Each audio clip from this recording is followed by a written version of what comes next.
ಕೆಲಸ ಇಲ್ಲ, ಸಂಬಳ ಇಲ್ಲ, ಬಾಡಿಗೆ ಕಟ್ಟಿಲ್ಲ, ತರಕಾರಿ ಇಲ್ಲ, ಹಾಲಿಲ್ಲ, ಸ್ಕೂಲ್ ಫೀಸ್ ಕಟ್ಟಿಲ್ಲ, ಮನೆ ಕಟ್ಟಿಲ್ಲ, ಸೈಟ್ ತಗೊಂಡಿಲ್ಲ, ಬಂಗಾರ ಇಲ್ಲ. ಅಬ್ಬಬ್ಬಾ, ಎಷ್ಟೆಲ್ಲ ಸಮಸ್ಯೆಗಳು ಅಲ್ವಾ? ಫ್ರೆಂಡು, ಒಂದು ಹೇಳ್ತೀನಿ, ನೆನ್ಪಿಟ್ಕೊಳ್ಳಿ. ನಮ್ಮ ದೇಹದ ಆರೋಗ್ಯ ಎಲ್ಲಿವರೆಗೂ ಚೆನ್ನಾಗಿರುತ್ತೋ ಅಲ್ಲಿವರೆಗೂ ನಮಗೆ 1000 ಸಮಸ್ಯೆಗಳಿರುತ್ತೆ. ಯಾವಾಗ ನಮ್ಮ ದೇಹದ ಆರೋಗ್ಯ ಕೆಡುತ್ತೋ ಆಗ ಉಳಿಯೋದು ಒಂದೇ ಸಮಸ್ಯೆ, ಅದು ಆರೋಗ್ಯ ಸಮಸ್ಯೆ.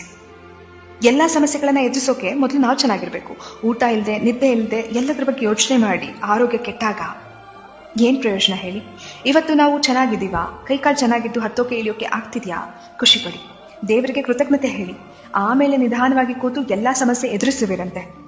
ಹೇಗೆ ಬದುಕು ಕಟ್ಕೋಬೇಕು, ದುಡ್ಡು ಹೇಗೆ ಮಾಡಬೇಕು, ಕಾರ್ ಹೇಗೆ ತಗೋಬೇಕು, EMI ಕಟ್ಟಬೇಕಾ, ಆಮೇಲೆ ಯೋಚನೆ ಮಾಡಿ. ಆದರೆ ಅದೆಲ್ಲದಕ್ಕಿಂತ ಮುಖ್ಯವಾದದ್ದು ಸರಿಯಾದ ಊಟದ ಕ್ರಮ, ನಿದ್ದೆ, ವ್ಯಾಯಾಮ, ಮನಸ್ಸು ದೇಹನ ದೃಢವಾಗಿಟ್ಕೊಳ್ಳೋದು. ಯಾಕೆಂದ್ರೆ ಆರೋಗ್ಯ ಸರಿ ಇಲ್ಲ ಅಂದ್ಕೊಳ್ಳಿ, ನಾವು ಇದ್ಯಾವುದ್ರ ಬಗ್ಗೆನೂ ಯೋಚನೆ ಮಾಡಕ್ಕೆ ಹೋಗಲ್ಲ ಫ್ರೆಂಡು. ಮತ್ತೆ ಯಾವಾಗಪ್ಪ ಹುಷಾರಾಗ್ತೀನಿ, ಮೊದಲಿನ ಥರ ಯಾವಾಗ ಆಗ್ತೀನಿ, ನನ್ನ ಕೆಲಸ ನಾನೇ ಯಾವಾಗ ಮಾಡ್ಕೋತೀನಿ, ಎಲ್ಲ ಕಡೆ ಯಾವಾಗ ಓಡಾಡ್ತೀನಿ, ಇಷ್ಟಪಟ್ಟಿದ್ದು ಯಾವಾಗ ತಿಂತೀನಿ ಅನ್ಸುತ್ತೆ. ನಿಮ್ಮ ಆರೋಗ್ಯವನ್ನ ಜೋಪಾನವಾಗಿ ನೋಡ್ಕೊಳ್ಳಿ. ನಿಮ್ಮ ದೇಹವನ್ನ ಪ್ರೀತಿಸಿ, ರಕ್ಷಿಸಿ, ಆರೈಕೆ ಮಾಡಿ.